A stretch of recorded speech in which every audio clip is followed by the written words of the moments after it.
Introduce again, this is Osireme Kojai, recent graduate from Bowie State University, and if you want to ask a question here. Yes, my question would be, what purpose did you want to fulfill for this? What was your ultimate goal? Well, the ultimate goal was to create a tool using the television film medium, the entertainment medium, to give information.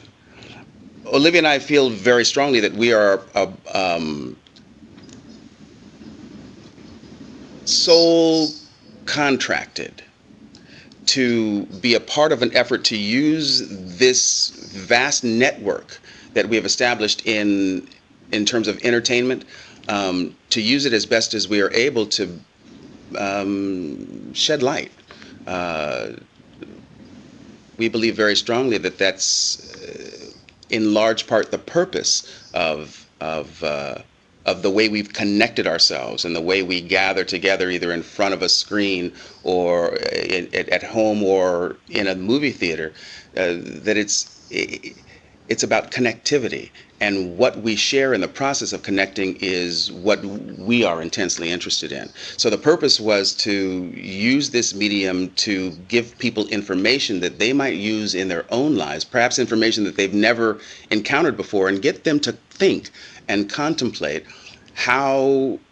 what their own relationship to peace is, and to perhaps take personal responsibility for the peace in our own lives. If we are able to do that, then we can extrapolate outwards and really begin to look at the possibility of creating peace on a global scale. I think Sarah Charles had a question for you. When do you think inner peace will be possible for greater numbers of people? Wow, Sarah.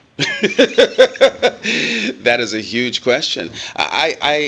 I tend to believe, and all of the great masters throughout the ages have all indicated, that peace on a global scale is only possible when humanity, and the tipping point of humanity, whatever number that is, whatever critical mass is, I'm not certain, but when consciousness reaches a certain saturation point in global consciousness, and that saturation point will then, like a wave, have a self-propelling motion.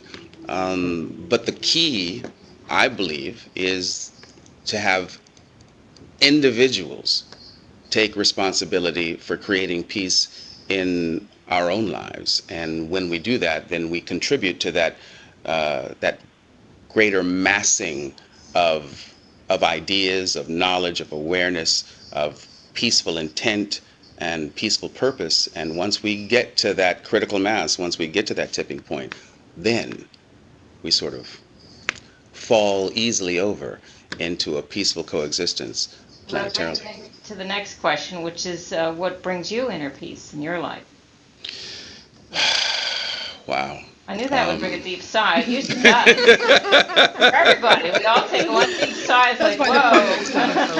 Yeah. Well, there are a myriad of ways that I actively, consciously try and bring peace into my life. Breathing is one. Stretching. Just being in joy, doing that which I love to do, spending time with my family, reading a book, working hard, playing hard.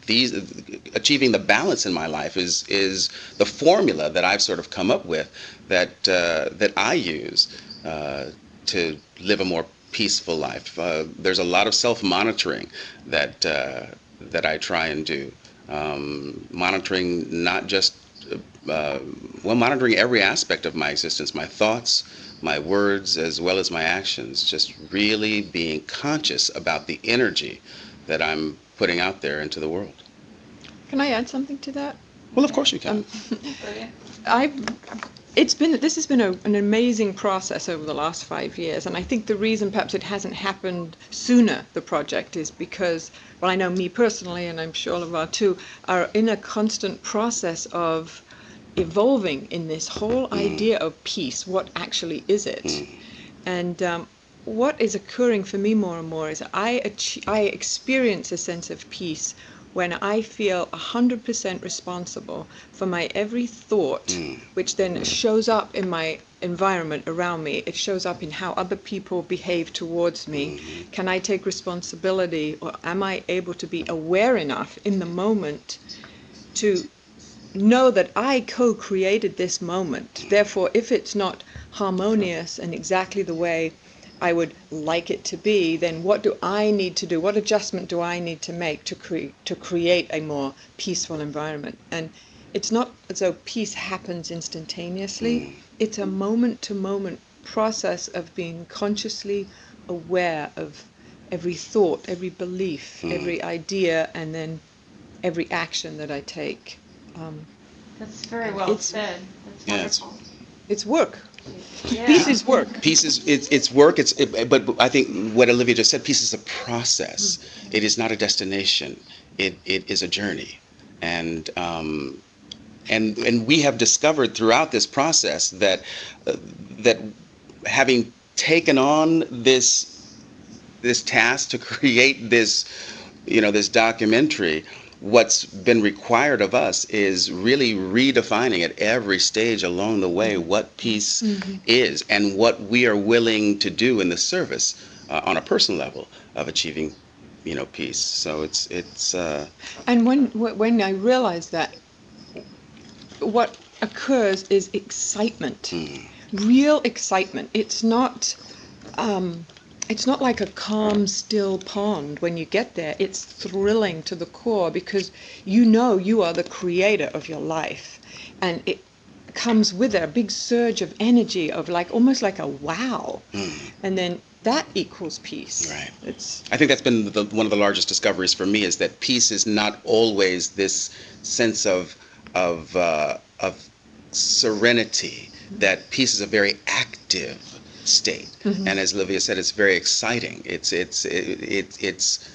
alive. Peace is alive.